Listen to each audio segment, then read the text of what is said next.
Hello, and welcome to another episode of the Rapport with the Sailing podcast. As always, I'm your host, Holden Mitty, and I am just so thankful that you are with me today. Thank you for taking the time to listen. I hope what I say today enriches your life and inspires joy in your day. Today, I'd like to talk about the concept of saving some for a rainy day. And I'm not talking money here. I'm talking about joy. I'm talking about emotional awareness. I'm talking about just investing in your mental health in general. I don't know if you're like me. I suffer like seasonal depression. I'm the kind of person too that unfortunately I fear I fear joy, to be quite honest. I fear joy because I know that just like the clouds in the sky, it passes. And I'm I'm afraid of it because I know that that moment will pass. And in my mind, the thing that defeats me most is knowing that after I experience it, after experience this high, I will return to this baseline. And because I'm programmed the way I am, I don't just go from this high to this baseline. I allow myself to slip past that and go into this depressive mode. And I think some would call it manic depressive. It's something that I'm working on. And I'm actively trying to do that without medication because I don't want to rely on something that is an external. I want to be able to strengthen my mind and achieve that on my own. I know that I've taken antidepressants before, and they don't make me feel like me. I want to be myself. I want to be able to be in control of my life, and I want to train myself to experience life and be able to identify my feelings and handle those things. So I wanted to touch this topic today. Like I said, I'm calling it Save Some for a Rainy Day. And let's just dive right in. Some of the things that I do to attempt to keep an even keel would be taking stock of my emotions, understanding how I feel. I treat all of my emotions as I would an infant. I if I'm feeling angry, I'm with my anger. If I'm joyful, I'm with my joy. If I'm depressed, I'm with my depression, and I acknowledge that it's real. And just like a crying baby, an infant, you wouldn't scream at an infant, or you don't try to silence it. You try to understand it and nurture that baby. I think our emotions we should approach in the very same manner. So that's one thing, is just simply identifying how we feel. And I learned this from my son and many years of therapy, but mostly from my son because he's great at it. He's much better at it than I am. Um, Also, being mindful of contrast in life, and with being aware of that in real time, understanding how that can benefit you. And we'll touch on that a little later in this podcast. How can this benefit me now and in the future? And lastly, this is a daily practice that I do, that I've done for quite a while now, that has allowed me to look back and actually understand in the times where I think, man, my life is just so terrible. I can look back and be like, it's really not that terrible. It's terrible right now, or I think it's terrible right now, but it hasn't been terrible consistently. And that gives me hope that just like the arm of a grandfather clock, there's always that swing. You know, if you're in a downward swing, understanding that there's eventually going to be that upward motion, it makes the hard times a lot easier to weather. So, on beautiful sunny days, on days that are full of excitement and joy, on the days that are full of friends and family and celebration, I'm urging you, because I do this myself, do not forget to stop and feel gratitude in those moments.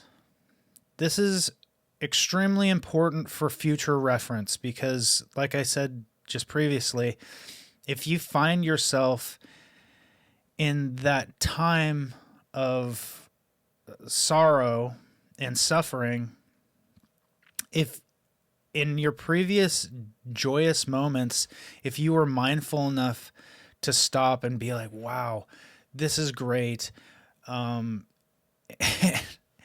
without thinking about the bad times, understanding, man, I have felt so terrible before and I feel so great now. That gives you that contrast and that scope to be like, wow, you know, life is fluid. The universe is it's so brilliantly balanced. In that moment, it's like going to the gym for your mind, working that strength and in that practice so that you can handle these situations a whole lot better. I was going to say you can handle it like someone else. I don't believe you should compare yourself to anybody else in this life, unless you're a Christian. I want to be more Christ-like. I would love to do that, and I will always bring that up in my podcast. But don't compare yourself to any other human, where they're at in life, what they seem to look like or experience or have. It's just a toxic practice, and please don't do that to yourself. I do it to myself, and it like I said, it's toxic. In my notes here, failing to practice this means that you have a spike of endorphin that's stored in your memory, and like I mentioned earlier, when you have this spike, if you don't have that understanding to return to baseline, you plummet. It's a snowball, and you just roll hard and fast. And it's if you can, just ski down to the lodge, that's great. But if you get caught in the powder and you're just in the backwoods, it's really hard to dig yourself out. I'm speaking from personal experience here. So I urge you to practice just stopping in a moment and feeling gratitude for what you have, because, like I said in my last podcast, this too shall pass, the bad things and the good things.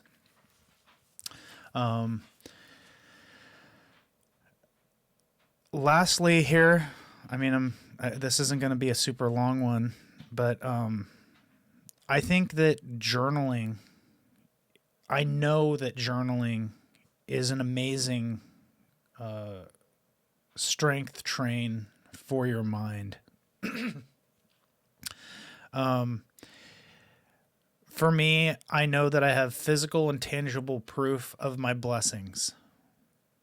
If you write down, if you have a gratitude journal, if you mix that in with feeling depression, you're able to see how your mind works, because what you have is a million super balls bouncing around in your skull, and it's really hard to pick one out and analyze it. But if you are to sit there and put your thoughts onto paper, it's a whole lot easier to understand where you're at in life, and to reference how you were before. And sometimes for me, and it might be true for you, you might understand how childish you're being. And it kind of snaps me out of feeling so ungrateful. You'll be inspired to live in gratitude rather than radiate negativity. And this is something, it's true to me. This is none of this is me pointing any fingers at you. I understand if I were to point any finger at all, I'd have 3 pointing back. And that's not my motive here, is to judge anybody. I don't judge anybody. I judge myself enough. I'm in my own court, slamming my gavel enough for myself. I don't want to do that for anybody else. But from personal experience, I know that selfishness eats at you. If you're playing a constant victim in your own story all the time, it nurtures a toxic view of the world. And if you start taking note of the positives, you will feel you're more a part of the positive energy that you crave to be included in. I do not believe for a moment that anybody wants to live in sorrow, or I don't believe anybody wants to suffer. I think that, especially with social media being as big as it is these days, I think that everybody is seeking an answer or an experience that brings them into more joy and more positivity, because it's lacking in their awareness. I don't think it's lacking in their life. I think that it's tough for them to identify that that is a choice that they have. You might not have the choice to go on vacation all the time, or live in those constant spikes, but you do have the option to live in joy. I know that I have the option to live in joy. I have a community of people who want to include me. I find myself saying all the time, I don't have any friends. Nobody loves me. Nobody likes me. But that is not true at all. And I have to keep reminding myself of that. And I'll take this moment right now to apologize to the people that I dip out on, because I know that how I feel about myself affects how I affect, or how I approach them, and I know that is disrespectful, and I apologize for that. That is wrong of me. Please know that I'm working on that, and that I love you very, very much. It's not you, it's me. Lastly here, I encourage you to help others. No matter if you're in a good position in your life or a really poor position in your life, nothing makes you feel better than lifting others up. Joy amplifies in ways that you can't imagine. You may think, oh, if I help this person, this is the way I'm going to feel, and this is going to be the result of that. I guarantee if you step out of yourself and help somebody, you will be genuinely surprised at what happens. Not only externally, you'll be genuinely surprised and shocked at how it makes them feel, how they react. You're going to be amazed at how you feel and what it does for your attitude and how you feel about yourself. I just encourage you to help others. Find a way to help somebody. Then that's something that I've focused on in previous podcasts. Identify what your talent is and then find a way to help others with it. And that, like in that Shia LaBeouf clip, adding those two things, 2 + 2 equals purpose. And once you find purpose in your life, you're just going to get hungry for it, and you're going to want to continue helping other people. And then when you keep living in that joy, you're going to suffer a whole lot less. Or you might suffer, but the suffering may not hurt as bad. I know this personally, and it's something that I'm still getting better at. And what I want to do with this channel, with this podcast, is eventually be able to help others.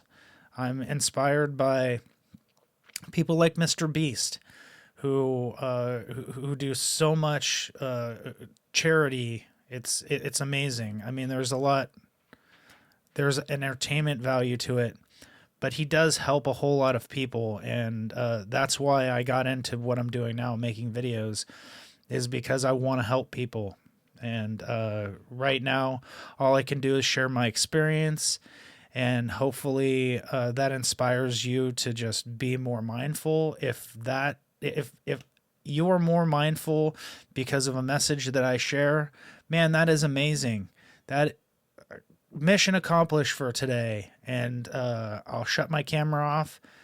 I'll take some more notes and I'll shoot another video, and hopefully I inspire you, and hopefully you share it and it inspires somebody else, because that's what we're here to do. We're here to lift each other up. And then, like I have in my notes here, the last thing I have written down is that sharing love inspires self-love. When you live in love, you are love.